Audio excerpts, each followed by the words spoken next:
Well, good morning, Lionhearts. How are you? Sorry, the quality is going to be a little bit shaky. I don't have a pop socket on my phone anymore, and I just wanted to start the video simply right on my phone. How are you guys? Good to see you. I hope you're enjoying the Nirvana Smells Like Teen Spirit soundstage vlog that I posted today. I'm getting a lot of great comments, and I was hoping that that would be something that people would be interested in. Today I have some awesome vlogging to do.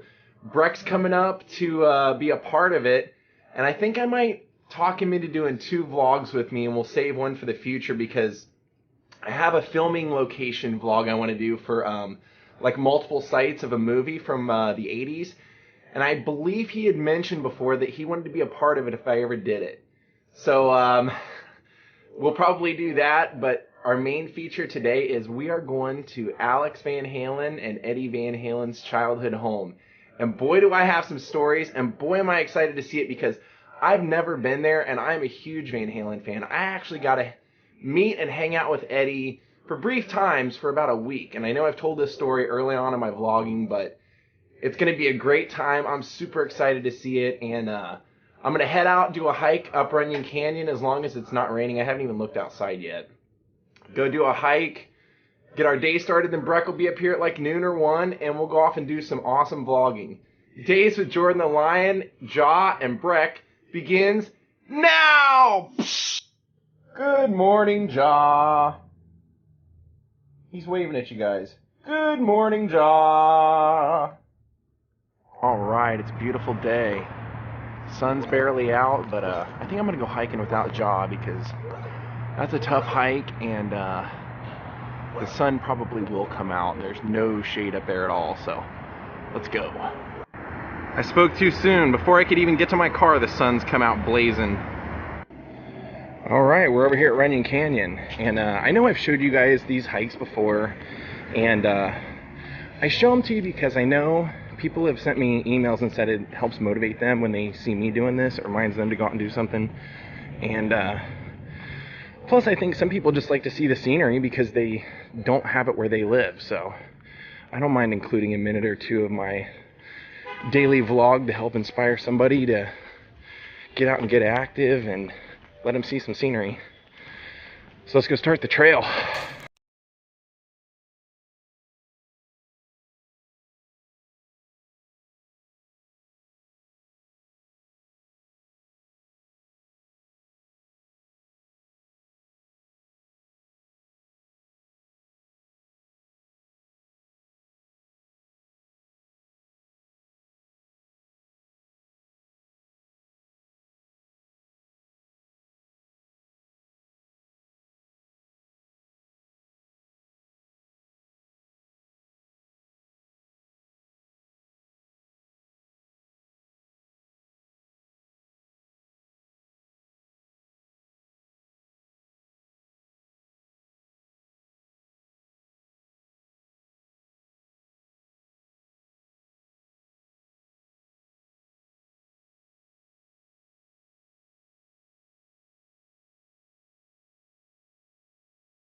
Alright, I'm taking Ja up for a little playtime up at the park.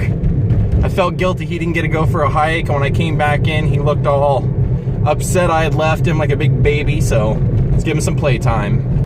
Alright, well, we came out to the park, like I said, and this guy couldn't be happier except for this.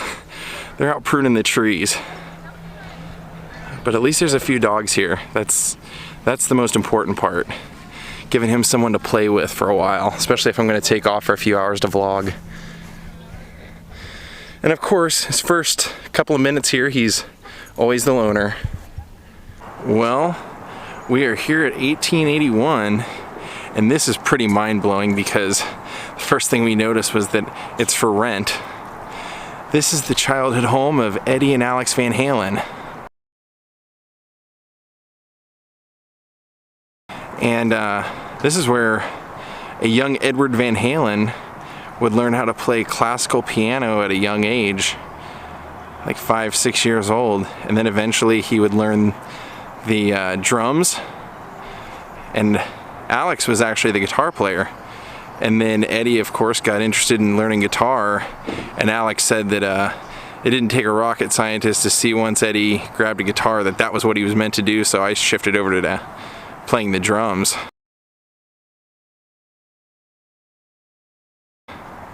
It's crazy, they would have had that whole history here, and their dad actually was a professional clarinet player.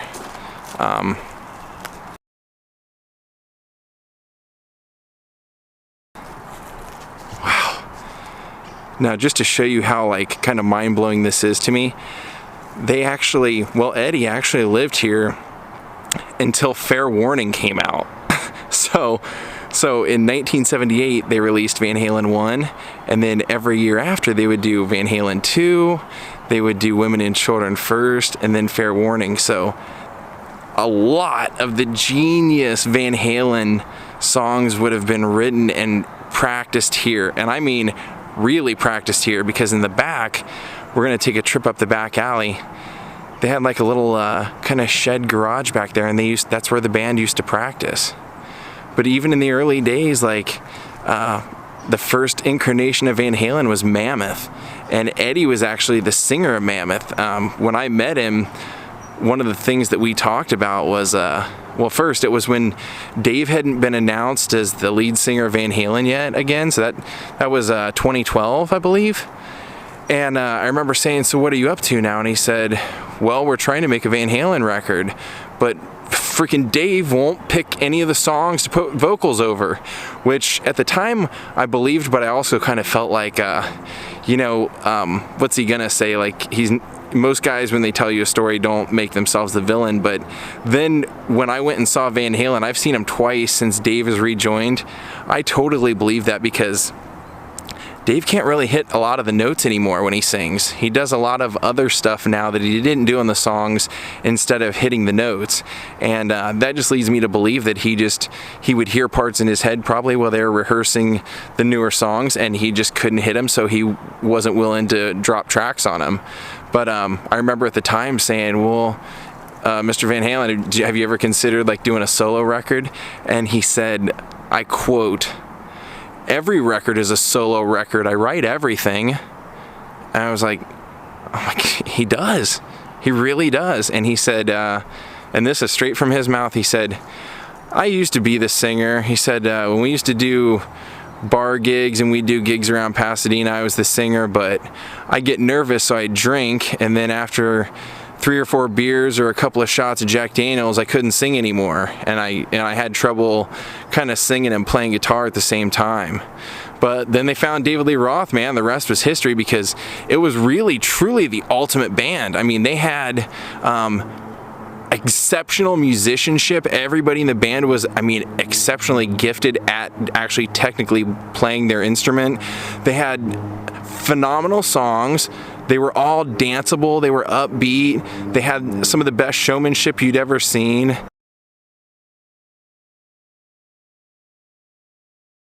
I mean, they were the total package, and they put out music constantly, and they toured constantly. They had everything it took to be a great band. And man, to think that would have all started here. I remember hearing interviews with Alex where Alex would say, like, I'd go off for a dance or go out on a date or something, and Eddie'd be sitting on his bed playing guitar, and I'd come home 4 or 6 hours later, and he'd be asleep on the bed with his guitar draped across him with his hands still grabbing a chord. I mean, Eddie he invented an entire style of guitar playing. He's truly a rock god. Maybe other than Jimi Hendrix, man, there was nobody that was more innovative and influential in the entire guitar scene in my lifetime. He created that whole two-hand tapping and bending, and when he originally came up with it, he actually would like turn his back to the crowd so they couldn't see how he did it, so nobody could rip him off. Then of course eventually people figured out what he was doing, they ripped him off. But they did a lot of gigs, and when they first came out, like Eddie said, they first tried to do originals, and we would go like audition for a club, and they say, no, you guys got to do top 40. So then we go back to the drawing boards and we learn all these top 40 songs, and then sure enough, we go audition. The guy goes, no, you got to do originals now. He goes, then we work up originals, and then the guy would say, no, now what you got to do is, this is the way things are done now. He goes, we could just never win. So finally what we did was we just learned a bunch of covers, and we would slide our own originals in, like in the second set once people had gotten warmed up. And finally in like 1976, the band was playing a gig at the Starwood, and Gene Simmons was in the crowd, saw him, and went and talked to him after the show, said, do you guys have a manager? Do you have a record deal? And they didn't even have a clue what those were. And one of the rumors I'd always heard was that Gene had actually secretly tried to talk Eddie into quitting Van Halen and becoming the guitar player for Kiss. But that Eddie had turned it down. But Gene actually does get a lot of credit in my book, because Gene flew them to New York after he saw them at the Starwood, recorded 15 songs with them, and then got them their deal with Warner Brothers. And he actually still has those tapes in his vault somewhere of music, and always threatens at some point in his life he will release them. But who would have ever thought? I mean, all the Van Halen kind of crazy people like me, you know it, but a lot of people that are just casual Van Halens wouldn't have known that Gene Simmons was very instrumental in the band's history. And until like Dave ended up doing his own solo record, the band was really on fire. So much so that like every record that they put out in that time, from Van Halen 1, Van Halen 2, Women and Children First, Fair Warning, Diver Down, all those, 1984, they all went multi-platinum. And then you know the story. Dave ends up leaving the band, Sammy comes in, and Van Halen draws an entirely different style of music, works up an entirely different sound with Eddie doing all the synthesizer stuff. But they were successful also. They've just always been successful, and it just is a total testament to the Van Halen brothers and all the music and everything that they created here. So let's go take a look out back. Well, here is the space where Van Halen, Mammoth, they would have practiced. And it's pretty cool to see, man, that Eddie would have created the Frankenstrat, what he would be known for, those multicolored guitars with the crazy lines and pinstripes on them.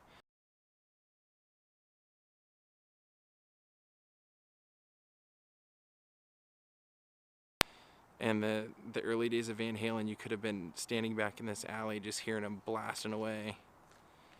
And like I said, their dad was a clarinet player. He actually played on Diver Down. One of the songs on Diver Down, they had him on there. Pretty cool. Looks like somebody is staying there at the moment, so I don't want to disrupt their privacy, but I had to see this. Oh man. Janie's Crying, Unchained. Man, all that you would have heard coming out of here. Dang. Man, that is mind-blowing. I can't believe I just got to see that. And like I said, that's where Eddie lived until he and Valerie moved in together after Fair Warning. It's a lot of years to live there for a budding Eddie Van Halen guitar hero. Alright, after a hard day of vlogging, hiking, and seeing a guitar legend's house, it's time to eat some El Pollo Loco salad for me. I'm sure Breck will not be getting the salad. Be nice. Your buddy! Well, one of the reasons that I love vlogging is because, like I've said, a lot of freak occurrences happen in my life. And like I told you guys, at one point in my life, I got to know Eddie Van Halen for 1 week. He was staying at one of his other houses, and he was a client of a place that I worked. And he had a little bit of a stalker issue, so he was hanging out at this other house of his. And they told me when I got to the house that they wanted me to buzz the front gate, and that his wife would come out and grab the stuff from me. And the first night I went, Eddie himself came out, and every night that week that I went there, I would buzz the gate, and Eddie himself would come out in his white bathrobe, and he would light a cigarette, and I was allowed to talk to him. Well, not allowed, but I mean, he would stay out there and talk to me the entire length of a cigarette. And he told me that he had insomnia. And so I would just take the opportunity, like anybody in my position probably would. I'd just start having conversations with him and just pick his brain about anything that I was ever curious about, because sometimes in your life you get to meet people that are like beyond special. And I had always read in different places that Eddie was not known for liking to really talk to people. Like, he was a real loner, and I totally understand that, but for some reason he liked talking to me, and we even talked about his guitar hero, which was Eric Clapton. So it's pretty cool to see his childhood home today and think like, man, the way that me and so many other young guitar players, as they were learning, were idolizing Eddie Van Halen. Eddie Van Halen was in that house idolizing Eric Clapton. And when I first met Eddie, I actually had been listening to this the day that I met him. And I didn't know he was going to be a client or anything. I just showed up at work that night, and they had his address and said it was his house. And anyway, when I met him, I said, wow, I was just listening to Van Halen 2 today on vinyl. And he said, well, you know, if you want me to sign it, bring it up here tomorrow night. And not only did he sign it, but he signed my mom's favorite Van Halen record for her, signed a Van Halen record for one of my best friends. He was just a nice guy. He signed a pickguard for a friend of mine. Like, he just let me bring a few things up there, and he signed them all. And man, what a special experience that was. Well, Lionhearts, I hope you enjoyed going to see the Van Halen house today. That was a true pleasure for me. Man, that was like going to a church. It really, and to see it's for rent, that's, what the heck? How can there not be somebody living there? Anyway, God, I hope you're a Van Halen fan like I am, and I hope you enjoyed this. This was definitely ranked up there in one of my favorite vlogs of all time. And I hope you guys will see me tomorrow. I don't know what I'll do, but I can promise you it'll be something interesting, something different, and something you won't want to miss. So have a great night, and if you like this video, please give it a thumbs up, and subscribe if you haven't subscribed, and I will see you tomorrow from your old pal Jordan the Lion in Hollywood, California. Have a great night. Psh.